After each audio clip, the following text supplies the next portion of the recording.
জোর করে ভোট নেওয়ার চিন্তা যেন কেউ না করে। কোনো ইঞ্জিনিয়ারিং করলে সেটাও ব্যক্ত করে দেওয়া হবে ইনশাআল্লাহ। আমরা আর বাংলাদেশে কোনো ওই যেন তেন নির্বাচন দেখতে চাই না। নির্বাচন এবার হবে নির্বাচনের মতো ইনশাআল্লাহ।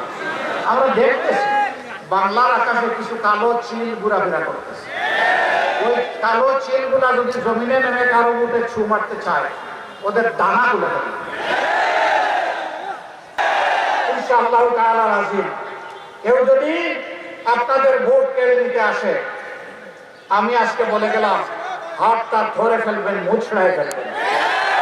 এর জন্য মামলা আপনাদের বিরুদ্ধে হবে না।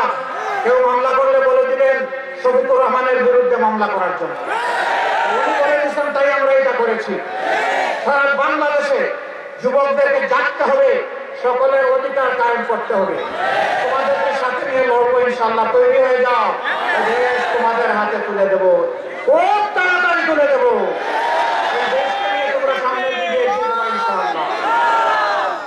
প্রিয় ঝালকাঠিবাসী, মা বোনেরা এখানে এসেছেন, আমরা ওই বাংলাদেশ চাই না যে বাংলাদেশে আমার মায়ের কোনো ইজ্জতের গ্যারান্টি নাই। ওই বাংলাদেশ চাই না বোকাটেরা রাজনৈতিক সন্ত্রাসীরা আমার মায়ের দিকে পাকা চোখ তুলে তাকাবে আর বন্ধ কথা বলবে। ওই বাংলাদেশ চাই না।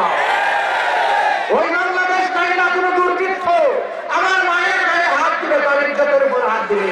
ওই বাংলাদেশ চাই না।